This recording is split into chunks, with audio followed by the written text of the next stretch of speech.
Elite unit trapped in Chasiv Yar. Russian armed forces rush toward Kramatorsk. Good afternoon, dear friends. We continue to analyze the situation on the front lines with you in our daily format.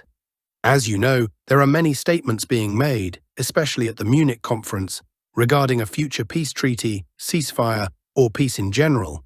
We will discuss and analyze all this political talk a bit later, once everything is settled, because I see no point in reacting to every statement right now. So yesterday we covered the northern sectors of the front, and today we will examine the central and southern sectors. The front line is in constant motion. No matter what happens on the political track, the front line does not stop and will not stop. During their phone conversation, Trump suggested to Putin a ceasefire, to which he received a no in response. That is, a temporary truce or a temporary halt to hostilities is of no interest to anyone.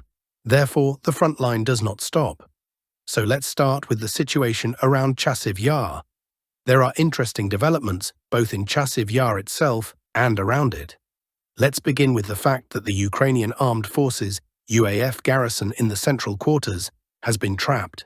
They are in a real trap, as Ukrainian analytical resources lament. Moreover, the garrison is not small, it's an entire battalion, and not a battalion of mobilized troops, but a battalion of experienced fighters. So here's the situation. There is no exit to the north. All areas of Chasiv Yar are under full Russian control. Severny, Desyati, and Novosilka. So there's no way out to the north. Logistics are cut off, and evacuation routes are also severed. To the east, it's clear there's no way out. To the south, it's the same. All quarters, including the eastern part of Shevchenko, are now under full and undisputed Russian control. The only option left is to the west. But to the west, there is a natural barrier in the form of a body of water. There is a narrow crossing, but firstly, it's narrow. Secondly, it's in a lowland relative to other areas and under full fire control. From the south, it's 500 meters away. It can be reached with small arms fire, not to mention snipers. It's a shooting gallery for them. From the north, it's the same 500 meters as from the easternmost positions. So from any side of Chasiv Yar, it's within firing range for small arms, not to mention drones. Plus the third point, the crossing is extremely inconvenient. Let me show you the terrain for clarity, so let's set it up. Here, you see, we'll do it like this. A steep slope, then the crossing itself, and again, a slope with a forested area. It might be suitable for escape attempts, but even then, not everyone will make it. Only 1 out of 5 at best. Forget about supplying weapons and ammunition. Only drones could deliver supplies, but they are being shot down. As I mentioned earlier, Ukrainian military analysts like Muzhnikov, Officer Miroshnikov, and others are lamenting this. They write directly that an entire UAF battalion in the central quarters is left without supplies or evacuation options. Why? Because again, there was no order to retreat when it was still possible.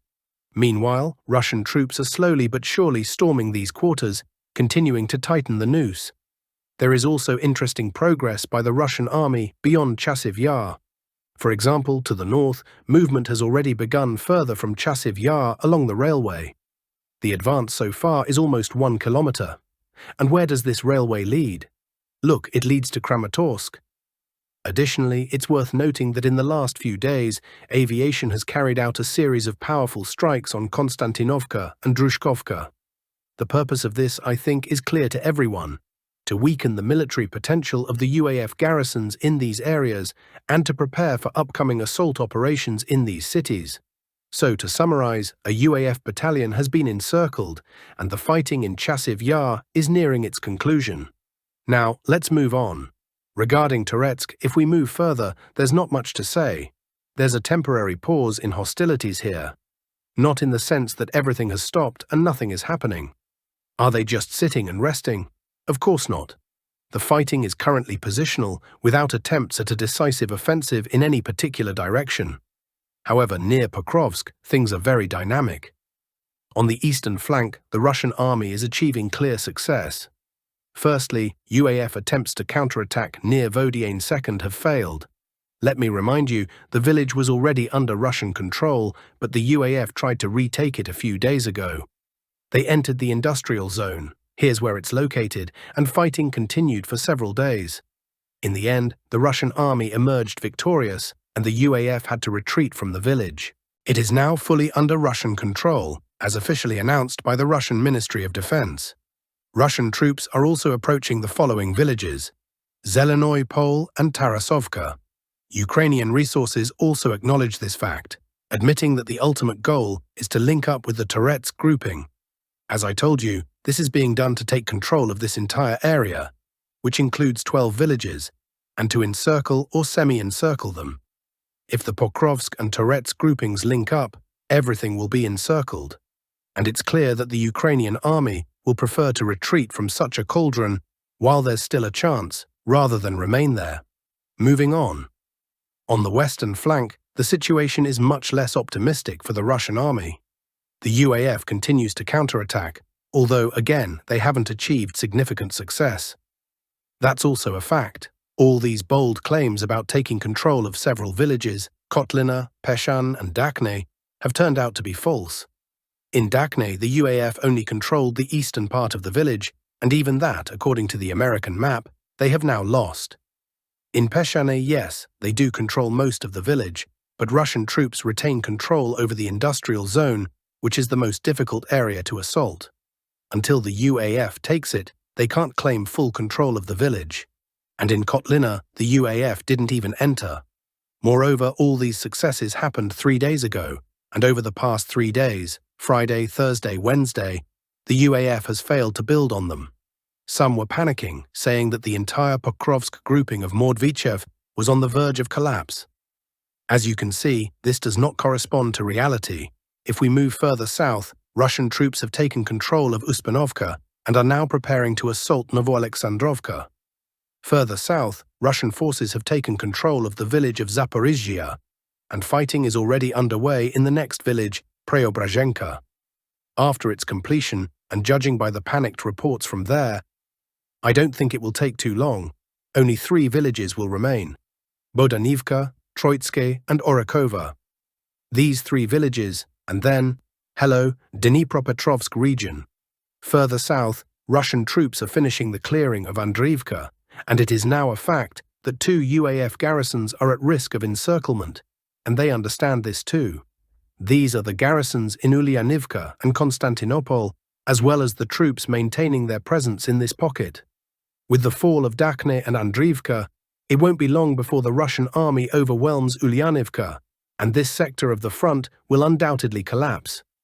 After that, the front will strike with full force at Bohatyr and Oleksandrivka. These are the last 2 serious defensive positions before the operational expanse of the Dnipropetrovsk region. I've already shown you this. Beyond this, there are only 3 tiny villages and then 10-kilometer fields. In general, my forecast remains the same. March 8th to 10th are the dates when the Russian army will enter the Dnipropetrovsk region, possibly earlier, but not later.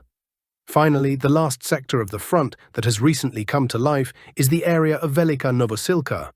Here, the Russian army has approached 2 villages, Novoselka and Navopilya, and assault operations are being prepared. That's all for this sector of the front. Kursk direction as of February 15th.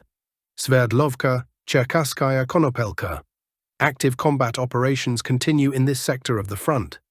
Russian armed forces units have completed the clearing of the area around Cherkasskaya Konopelka, where UAF units were previously located.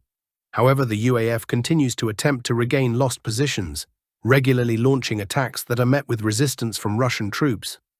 Operations are also underway to clear forested areas north of the village, where the UAF managed to advance during attacks on February 6th to 7th.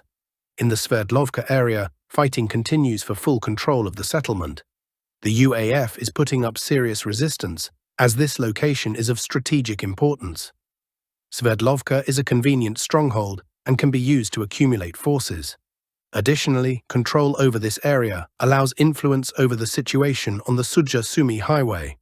Currently, individual units can already impact this highway, but after full consolidation in Sverdlovka, these capabilities will significantly expand.